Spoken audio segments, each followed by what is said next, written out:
Study IQ pieces, आपका selection हमारा mission. नमस्कार साथियों, स्वागत है आप सभी का आपके अपने परिवार यूपीपीएससी स्टडी IQ पर। देवियों सज्जनों, आज पुनः आपको हम एक ऐसी शख्सियत से रूबरू कराना चाहेंगे और क्या उन्होंने स्ट्रैटेजी रखी है अपने इस यूपीपीसीएस की जर्नी में, आप उसको भी जानिए और यह भी बारीक से बारीक जानने का प्रयास कीजिए कि आप उनकी सफलता से क्या सीख ले सकते हैं। ध्यान में रखिएगा, ये जितने भी इंटरव्यू आपके लिए कराए जा रहे हैं इनको बहुत क्यूरियस तरीके से सुनने का प्रयास कीजिए, क्योंकि एक सफल इंसान जो होता है वो क्या क्या टैक्टिक्स अपनाता है अपनी सफलता को लाने के लिए, अगर आप उसको अपने लिए भी यूज कर पाए तो आप पहले ही अटेम्प्ट में बहुत आसानी से यूपीपीसीएस जैसे महा जो पेपर आप देखते हैं उसको भी आसानी से टैकल कर सकते हैं। तो फर्स्ट ऑफ ऑल सबसे पहले हम स्वागत करना चाहेंगे हमारे हिमांशु शर्मा जी का, जिन्होंने इस बार 29th रैंक को बेसिकली हासिल किया है और सीटीओ के पद को इन्होंने प्राप्त किया है। तो हिमांशु भाई, यूपीपीसीएस स्टडी IQ की तरफ से, मेरी तरफ से और सभी हमारे जो व्यूअर्स हैं उन सभी की तरफ से मैं आपको बहुत बहुत शुभकामनाएं प्रेषित करता हूं। और प्लीज बताइए अपने बारे में थोड़ा हमको कि क्या आपकी जर्नी रही, कैसे आपकी स्कूलिंग रही। सबसे पहले sir very very thank you for congratulating me. Sir मेरी अगर मैं स्कूलिंग की बात करूं, अपनी अर्ली स्कूलिंग की, सर सिंस मेरे फादर का भी एक ट्रांसफरेबल जॉब था, तो मेरी स्कूलिंग 2-3 शहरों में हुई है। अर्ली स्कूलिंग मेरी आगरा में हुई है, उसके बाद वाराणसी में हुई है और फाइनली मैंने 10th और 12th कानपुर से किया है। मैं ओरिजिनली वाराणसी को बिलोंग करता हूँ सर। तो 10th और 12th मैंने वहाँ से DPS कानपुर से किया था मैंने। उसके बाद सर आफ्टर 12th मैंने मैकेनिकल इंजीनियरिंग परस्यू की from RV college of engineering Bangalore से। मैं mechanical engineer. Sir mechanical engineering complete करने के बाद मैंने एज अ प्रोडक्ट इंजीनियर काम भी किया बैंगलोर में क्लोज टू 2.5 ईयर्स। और सर उसके बाद से मैं सिविल सर्विसेज एग्जाम की प्रिपरेशन में लगा हुआ हूँ सर। अच्छा हिमांशु भाई, ये तो आप भी जान रहे हैं, सभी लोग पूछ भी रहे हैं कि भाई आप लोग की स्ट्रेटजी क्या रहती है, किस प्रकार से आप अपने प्रीलिम्स को टारगेट करते हैं, मेंस को टारगेट कर रहे हैं। अगर आप मुझे थोड़ा सा बताना चाहें कि प्रीलिम्स स्पेसिफिक आपने किन बुक लिस्ट को बेसिकली फॉलो किया था और टेस्ट का क्या रोल रहा था, क्या PYQs को आपने फोकस किया, इसके बारे में थोड़ा सा ब्रीफ में मुझे बताइए प्रीलिम्स की पहले। सर प्रीलिम्स में सबसे इम्पोर्टेंट सबसे पहले होता है अपने बेसिक्स पढ़ना। तो जो हमारे मेजर 4 सब्जेक्ट्स हैं, जैसे पॉलिटी हो गया, इकोनॉमी हो गया, हिस्ट्री हो गया, ज्योग्राफी हो गया, सर इनके बेसिक से पढ़ना मैंने स्टार्ट किया था सर। NCERTs मैंने रेफर की। जैसे हिस्ट्री हो गया सर, फॉर सब्जेक्ट हिस्ट्री में 6th 7th 8th की NCERTs are very good sir. कभी कभी सीधे क्वेश्चंस सेंटेंसेस उठा के बुक से पूछ ले जाते हैं एक्चुअल एग्जाम। तो सर बेसिक से मैंने स्टार्ट किया, मैंने NCERTs पढ़ी ताकि मुझे थोड़ा कॉन्सेप्चुअल क्लैरिटी मिले। प्रीलिम्स में सर करंट अफेयर्स का बहुत रोल होता है। तो सर करंट अफेयर्स के लिए मैं न्यूज़पेपर्स पढ़ता था सर। मैं 2 न्यूज़पेपर्स पढ़ता था सर रोज। द हिंदू भी पढ़ता था और मैं द इंडियन एक्सप्रेस भी पढ़ता था। तो मैंने दोनों न्यूज़पेपर्स पढ़े। मैं उससे जो भी प्रीलिम स्पेसिफिक पॉइंटर्स होते थे, जैसे कोई फैक्चुअल इन्फॉर्मेशन आई या कुछ नई डिस्कवरी हो रही है साइंस के डोमेन में इस तरह, तो मैं वो नोट कर लेता था। कोई नया GI टैग मिला, इस तरह की चीजें मैं नोट करता जाता था ताकि मेरे को at the end of the year बहुत सारे पॉइंटर्स मिल जाएं अगर कुछ करंट अफेयर्स हैं, क्योंकि प्रीलिम्स में यूजुअली फैक्चुअल क्वेश्चंस आ जाते हैं। तो उसके लिए मैंने अच्छा, एक अपना। तो हाँ जी फिर सर। मेंस के लिए आपने क्या स्ट्रेटजी अपनाई, क्योंकि पेपर 1 से लेके पेपर 6 अलग अलग डायमेंशन में पेपर आते हैं और अब तो मैं देख रहा हूं कि लगातार यूपीपीसीएस अपने आप को अपग्रेड करता चला जा रहा जी है। सर। एक ही क्वेश्चन में उसने 3-3 4-4 डायमेंशन को बेसिकली इस बार पूछा है, हम ये देख रहे हैं। तो इसके लिए क्या स्ट्रेटजी अपनाते हैं कि मेंस को कैसे टैकल किया जाए। सर मेंस में भी जस्ट लाइक प्रीलिम्स, जैसे मैंने प्रीलिम्स में भी PYQs का बहुत हेल्प किया था, सेम सर मेंस का भी मैंने PYQs का बहुत हेल्प किया। सर मेंस में आंसर राइटिंग सबसे इंपॉर्टेंट चीज़ है, क्योंकि आप कितना भी पढ़ लें, अगर आप वहाँ पे प्रेजेंट नहीं कर पा रहे हैं तो आपको मार्क्स नहीं मिलेंगे। आपको नॉलेज पे मार्क्स नहीं मिलते, आपको प्रेजेंटेशन पे मार्क्स मिलते हैं। तो मेंस का जितनी जल्दी हो सके सर, यूजुअली प्रीलिम्स के मोड में स्विच करने से पहले आप जितना मैक्सिमम कवर कर सकते हैं मेंस का सिलेबस, वो आपको कवर करने का देखना चाहिए। क्योंकि सर जब प्रीलिम्स और मेंस के बीच का टाइम होता है, उस टाइम पे आपको रैपिड आंसर राइटिंग और उस पर काम करने का होता है। सर जैसे आपने बात की कि आजकल क्वेश्चंस ब्रेक होते जा रहे हैं, तो वही सबसे एक इंपॉर्टेंट चीज जो माइंड में रहती है कोई भी क्वेश्चन आंसर करते हुए, कि क्वेश्चन का हर पार्ट आंसर हो। क्वेश्चन की अगर डिमांड मैच होगी तो आपको क्वेश्चन अपने आप अच्छे नंबर मिलेंगे। यूजुअली जैसे 3-4 पार्ट्स में क्वेश्चन होते हैं, लोग ने अगर 1 या 2 पार्ट्स हमने मिस कर देते हैं तो हमको मार्क्स बहुत कम मिलते हैं उसमें। तो एक बेसिक चीज ये होती है, अगर क्वेश्चन में 3 पार्ट है तो तीनों को अलग आंसर करें, स्पेस यूटिलाइजेशन अच्छा करें।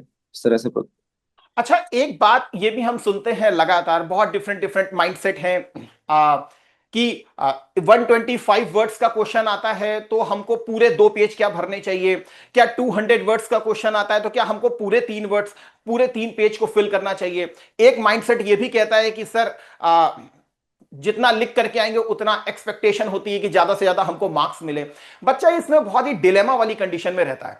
हम तो उसको अपने हिसाब से बताते ही है कि नहीं ऐसा नहीं है, कंटेंट के ऊपर बेसिकली वर्क किया जाता है, ऐसा नहीं है कि कोरे पेज को काले अक्षरों से हम भर करके चले आए जिसका कोई रेलिवेंस नहीं है। आप बेसिकली एक सिलेक्टेड कैंडिडेट के रूप में हैं, लगातार आपने प्रिपरेशन की है इस चीज को और आप उस जर्नी को फेस करके आप आज सीटीओ के पद को सुशोभित भी कर रहे हैं। तो आपकी क्या स्ट्रेटजी थी, क्या पूरे 2 पेज भरना या पूरे 3 पेज भरना या रेलिवेंट कंटेंट को ही बेसिकली रखना, भले ही वो 1.5 पेज में रहे भले ही वो 2 पेज में रहे। सर मेरा बेसिक आइडिया था कि मेरा पेपर किसी भी एग्जामिनर को एक थोड़ा प्रेजेंटेबल लगे, उसको पढ़ने का मन करे। तो सर दोनों ही चीजें थोड़ी एक्सट्रीम्स पे अगर हम करेंगे तो गड़बड़ होगी। अगर हम बहुत सारा लिख देंगे कि इसमें स्पेस ही ना बचे या बहुत छोटे छोटे क्लटर्ड लगे वो, तो भी वो अच्छा नहीं लगता। और सर अगर स्पेसेस खाली मिलती है, जैसे हमने कोई क्वेश्चन छोड़ दिया है जल्दी जल्दी में लिखा, तो वो भी एक ऑफ पुटिंग हो जाता है एग्जामिनर के लिए कि एग्जाम। सर मेरा आइडिया रहता था, मैं वर्ड लिमिट से ज्यादा स्पेस मैनेजमेंट में ध्यान देता था। अगर क्वेश्चन में बहुत सारे पार्ट्स हैं तो हर पार्ट की अपनी एक हेडिंग बना दी, एक इंट्रो लिखा specific. Usage of diagram sir बहुत हेल्प करता है स्पेस मैनेजमेंट में। मैं कोशिश करता हूँ कि नियरली हर क्वेश्चन में एक डायग्राम बना दूं अगर पॉसिबल है तो। जैसे सर यूपी स्पेशल 5 में क्वेश्चन आया था महाजनपदास पे, तो आप एक महाजनपदा का डायग्राम बना दीजिए। तो इस तरह से सर स्पेस मैनेजमेंट होता है। इससे क्या होता है सर, एक तो आपकी स्पेस फिल होती रहती है, ऊपर से आपके वर्ड्स भी कम होते रहते हैं। तो आप उसी टाइम में ऐसा दिखा सकते हैं कि आपने थोड़ा ज्यादा कंटेंट लिखा है। और डायग्राम्स और ये सब एक वैल्यू एडिशंस होते हैं sir. Usage of examples, usage of pointers, headings बना के पॉइंट्स में लिखना। तो इस सब से सर मैं कोशिश करता हूँ कि मैं फिल करूँ पेजेस, बट मैं कोशिश करता हूँ कि मैं ओवर डू ना करूँ वर्ड्स का। तो सर कहीं बीच में मैं रखने की कोशिश करता हूँ उसको।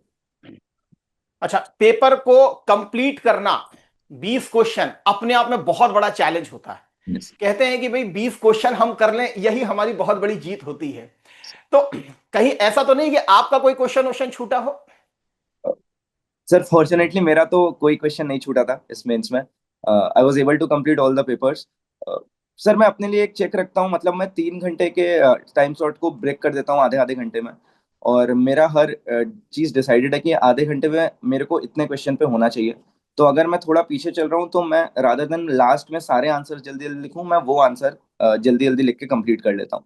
तो मैं अपने आधे आधे घंटे के टारगेट्स ब्रेक करके उसको उसी हिसाब से अप्रोच करता हूँ सर, कि हर आधे घंटे में मेरे को जहाँ पे मैंने प्लान किया है मैं वहां पे मौजूद हूँ। इससे क्या होता है सर, एंड में आपके आंसर्स की क्वालिटी थोड़ी मेंटेन रहती है। अगर लास्ट में हमारे ज्यादा आंसर्स बच जाते हैं और टाइम कम रहता है तो यूजुअली हम कंप्लीट भी करते हैं पेपर, तो क्वालिटी वो नहीं रह पाती है। तो रादर देन सारे बैड क्वालिटी आंसर्स एक साथ एंड में मिले या कहीं भी मिले, आप अगर बीच बीच में इस तरह से करते हैं तो आपके क्वालिटी एक एवरेज मेंटेन रहती है सर उसमें। तो मैं अपने इस तरह से टाइम मैनेजमेंट करता हूँ। अच्छा, एक चीज और मुझे बताइए कि देखिए एक लॉन्ग जर्नी होती है यूपीपीसीएस की तैयारी करना।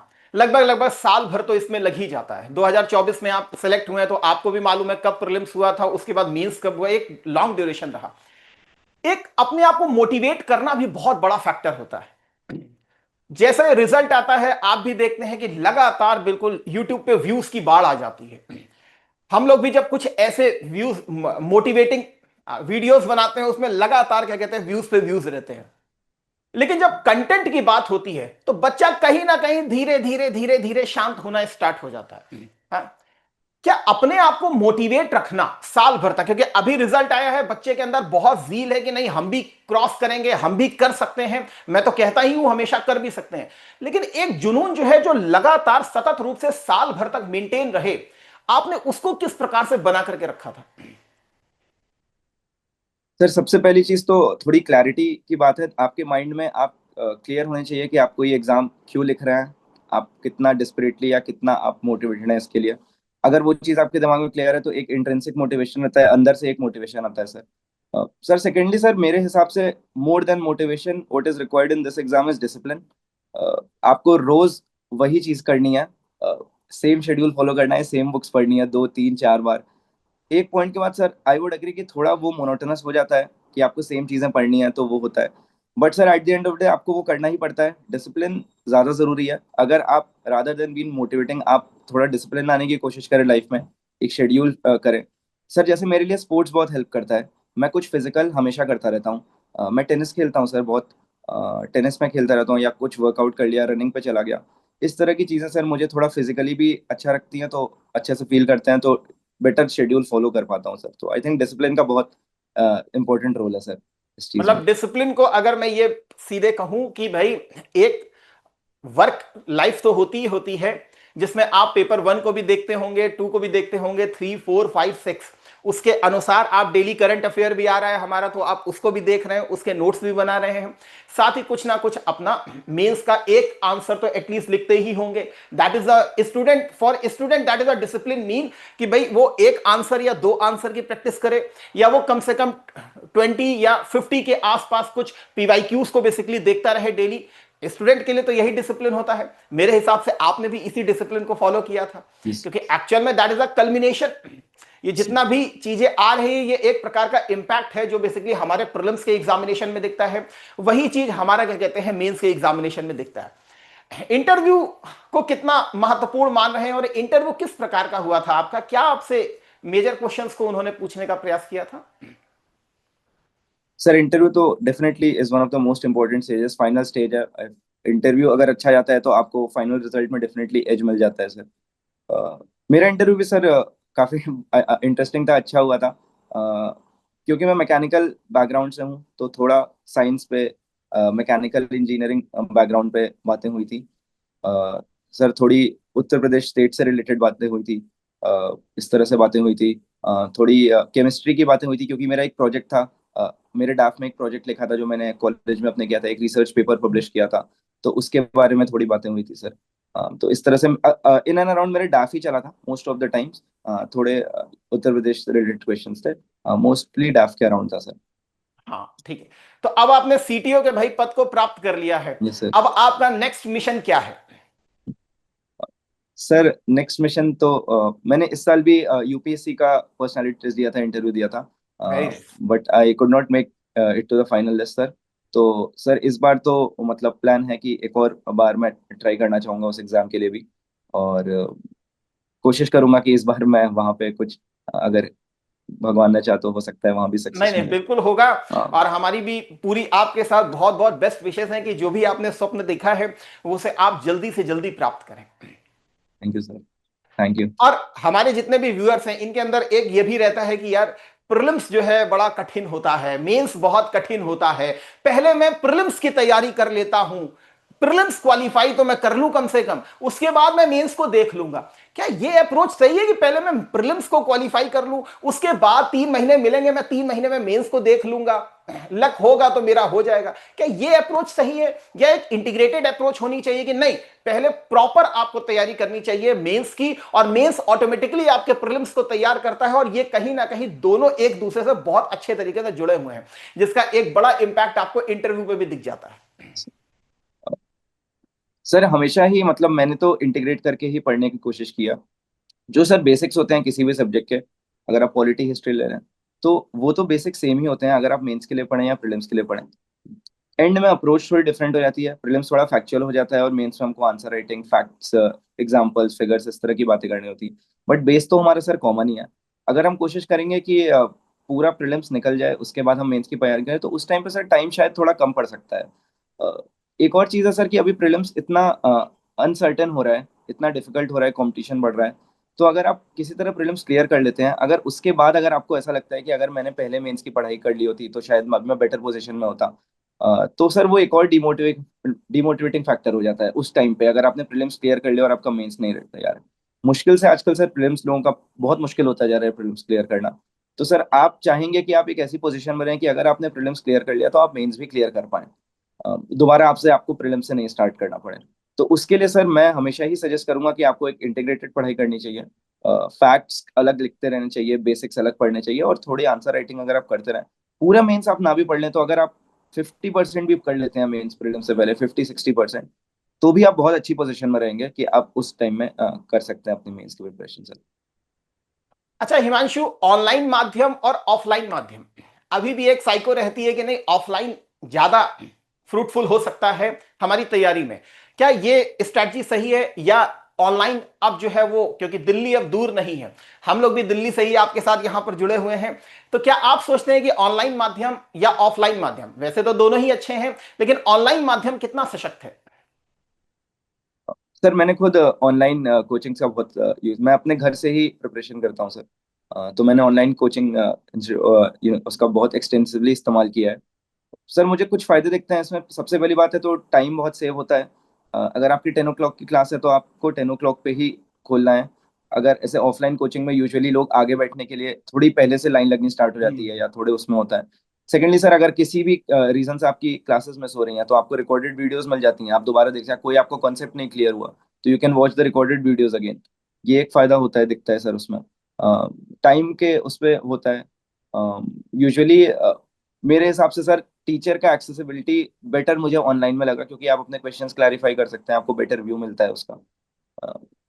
बट सर वही एक अंदर से मोटिवेशन होना चाहिए कि आपको क्लासेस नहीं मिस करनी है, क्योंकि यहाँ पे आप ही अपना सुपरविजन कर रहे हैं, कोई आपको सुपरवाइज करने नहीं आ रहा। तो अगर आप अपने आप में उतना वो ला सकते हैं सर, तो मैं तो प्रेफर करता हूँ हमेशा ही ऑनलाइन मीडियम। इससे मुझे घर पे रहने का भी मौका मिलता है सर।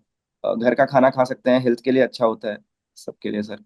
अच्छा, यूपीपीएससी स्टडी आईक्यू से भी आप जुड़े रहे हैं, तो यूपीपीएससी स्टडी आईक्यू के बारे में कुछ दो शब्द, क्या जो हमारी टीम है जो पूरी तरीके से गाइड करती है आप सभी को, तो आप उनके बारे में भी कुछ कहना चाहेंगे? सर स्टडी आईक्यू को सर मैं यूट्यूब पे फॉलो करता हूँ सर, नीड बेसिस पे। जैसे कोई वीडियो आती है, क्लैरिफिकेशन वीडियो या कंसेप्चुअल क्लैरिटी की वीडियोस, वैसी वीडियोस अक्सर देखता रहता हूँ सर। मैंने अपने मॉक इंटरव्यू स्टेजेस पे भी आके इंटरव्यू दिया था स्टडी आईक्यू में सर। वहाँ पे जो फीडबैक मिला था मुझे बहुत वैल्यूबल था। मुझे एक स्पेसिफिकली एक फीडबैक मिला था कि मैं काफ़ी ज़्यादा तेज़ बात करता हूँ, तो अगर मैं थोड़ा धीमे बात करूंगा तो शायद मेरे लिए बेहतर होगा इंटरव्यू में। तो वो एक फीडबैक था जो मैंने काफ़ी इम्प्लीमेंट करने की कोशिश की थी, धीमे बात करने की। तो अब होपफुली शायद वो काम किया मेरे लिए इंटरव्यू में। वो कर तो भी रहा है। अच्छा तो अच्छा फीडबैक मिला था सर। तो मेरे लिए तो काफ़ी अच्छा एक्सपीरियंस सर मॉक इंटरव्यू का वहाँ पे। It was a helpful platform for me sir. बहुत अच्छा लगा हमें हिमांशु जी आपके साथ बात करके, जी और सर। बड़ी हमें खुशी है कि आप यूपीपीएससी स्टडी आईक्यू के प्लेटफॉर्म से हमारे साथ जुड़े भी रहे, और आपने बेसिकली इस बार 29th रैंक को प्राप्त भी किया। आपने जो भी स्वप्न देखा है, यूपीएससी, यूपीपीएससी, एसडीएम हो, डीएम हो, उन सबके लिए हम आपको बहुत बहुत ज्यादा शुभकामनाएं देते हैं, और आपके लिए प्रार्थना भी करते हैं कि आप लगातार, ईश्वर आपको मोटिवेट भी करते रहें, इंटरनली मोटिवेट होते रहें। वैसे आप इंटरनली बहुत ज्यादा मोटिवेट है भी, एक्सटर्नली आप कम मोटिवेट रहते हैं, इंटरनली ज्यादा मोटिवेट रहते हैं। तो दोस्तों, यहां पर हमारे साथ हिमांशु जी जुड़े हुए हैं, और हिमांशु जी से हमने बहुत सारी बातें की और उस पहलू को जानने का बेसिकली प्रयास किया जो बेसिकली अनछुए रहते हैं, कि भाई 125 वर्ड से तो उसको कैसे डील करना चाहिए, 200 वर्ड से तो उसको कैसे डील करना चाहिए।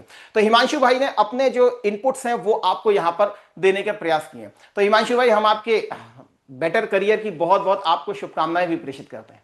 Thank you sir. और आप सभी को भी यहां पर बताना चाहते हैं कि देखिए, मेहनत का कोई भी विकल्प नहीं होता है। जो मेहनत करता है वही एक दिन हिमांशु भी बन जाता है। आम से खास की यह यात्रा इंसान को संघर्षों के तप में ही रह करके प्राप्त करनी पड़ती है। हिमांशु ने अगर आज अपनी 29th रैंक को प्राप्त किया है तो हिमांशु ने उसके लिए बहुत बड़े सेक्रीफाइस भी किए हैं। कोई भी मंजिल कभी भी सेक्रीफाइस के बिना प्राप्त नहीं होती है। इसीलिए आप भी अपने अंदर उस जुनून को बना करके रखिए जो आपने देखा है, और लगातार सतत रूप से तैयारी करते रहिए, क्योंकि मेहनत एक दिन आपके कर्म का परिणाम आपको अवश्य प्रदान करती है। इन्हीं शब्दों के साथ सेशन को यहीं पर विराम देते हैं। Thank you. जय हिंद, जय भारत, वंदे मातरम। God bless you all.